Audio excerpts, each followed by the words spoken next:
வணக்கம் மக்களே. இன்றைக்கி நம்ம வந்து மிளகு குழம்பு எப்படி வைக்கிறதுன்னு பார்க்கலாம். மிளகு குழம்பு நல்லா காரசாரமாக நல்லா சளிக்கு நல்லது, சரிங்களா? ஸோ ஸ்டவ் பற்ற வச்சுட்டு கொஞ்சம் எண்ணெய் விட்டுட்டு கடுகு நல்லா பொரிஞ்சதுக்கப்புறம் கொஞ்சம் ஜீரகம் போட்டுக்கோங்க. நான் மிளகு சேர்க்கல. ஏன் மிளகு சேர்க்கலன்னா நான் வந்து ஒரு சில ஐட்டம்ஸ்லாம் வறுத்து அரைச்சிட்டேன்.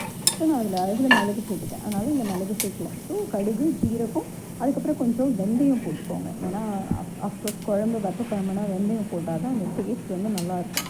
அதனால் வெந்தயம் போட்டு நல்லா பொரிஞ்சுக்கட்டும், சரிங்களா? நல்லா பொரிஞ்சதுக்கப்புறம் நம்ம என்ன பண்ணோம்னா, நான் வந்து இன்றைக்கி வந்து சின்ன வெங்காயம் எடுத்துக்கிட்டேன். நல்லா சின்ன வெங்காயம் ஒரு 15 சின்ன வெங்காயம் மாதிரி எடுத்து அந்த சின்ன வெங்காயத்தை வந்து நறுக்காமல் அப்படியே முழுசாக. ஏன்னா கல்யாண வீட்டிலலாம் பார்த்திங்கன்னா முழுசாக வெங்காயம் போடுவாங்க, சின்ன வெங்காயம்.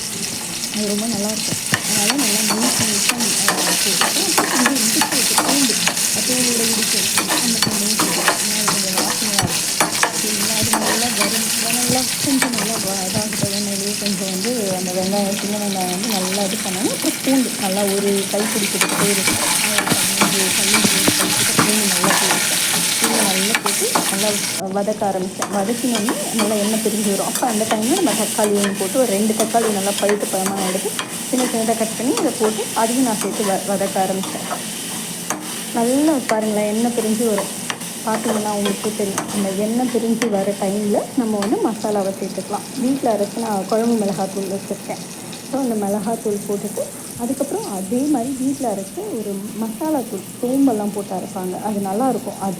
அதுக்கப்புறம் கொஞ்சம் தனியாத்தூள் போட்டுட்டு நல்லா அதை வந்து பரட்டி விட்டு கொஞ்சம் நேரம் அது வந்து அந்த எண்ணெயிலேயே அந்த மசாலா வாடை போகிற வரைக்கும் நல்லா வந்து எண்ணெயிலேயே இருக்கட்டும் கொஞ்சம் நேரம், சரிங்களா?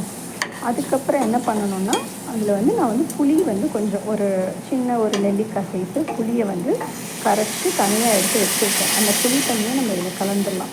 புளி தண்ணியை இதில் கலந்துட்டு நல்லா அதை வந்து கலந்து விடலாம் ஃபுல்லாக. ஏன்னா மசாலாலாம் நம்ம ஆட் பண்ணியிருக்கோம் இல்லையா, அந்த மசாலாலாம் ஏறுற வரைக்கும் நல்லா அந்த புளி தண்ணி வந்து நம்ம கலந்து விட்டுக்கிட்டே இருக்கிறப்ப அது வந்து எல்லாத்துலேயும் அந்த புளி தண்ணி போட்டு நல்லாயிருக்கும். டேஸ்ட் ரொம்ப நல்லாயிருக்கும். அப்புறம் கொஞ்சம் நேரம் நல்லா சிம்மில் வைக்காதீங்க, கொஞ்சம் அதிகமாகவே வச்சு கொதிக்க விடணும். நல்லா கொதிக்க விடுங்க. கொஞ்சம் அந்த கன்சிஸ்டன்சி வர வரைக்கும் நல்லா கொதிக்க விடுங்க. நம்மளுக்கே தெரியும், நல்லா வாசனை நல்லாயிருக்கும்.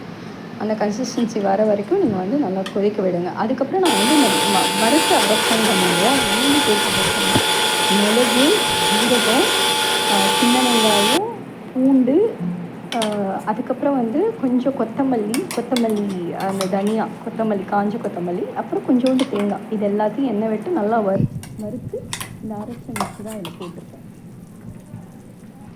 இந்த போட்டுட்டு நல்லா அதை கிளறி விடுங்க. இதுதான் வாசனை, இந்த மிளகோட வாசனை வந்து நல்லா இருக்கும். அந்த மிளகு வறுத்து கரைக்கிறப்ப அதோட அந்த அரோமா, அந்த வாசனை ரொம்ப நல்லாயிருக்கும். இது சளிக்கு அவ்வளோ நல்லது. நம்ம சளியெல்லாம் பிடிச்சிதுன்னா இந்த வச்சு நம்ம சாப்பிட்டோன்னா அவ்வளோ நல்லாயிருக்கும். சளியெல்லாம் அப்படி நல்லா தொண்டையிலேருந்து வந்துடும்.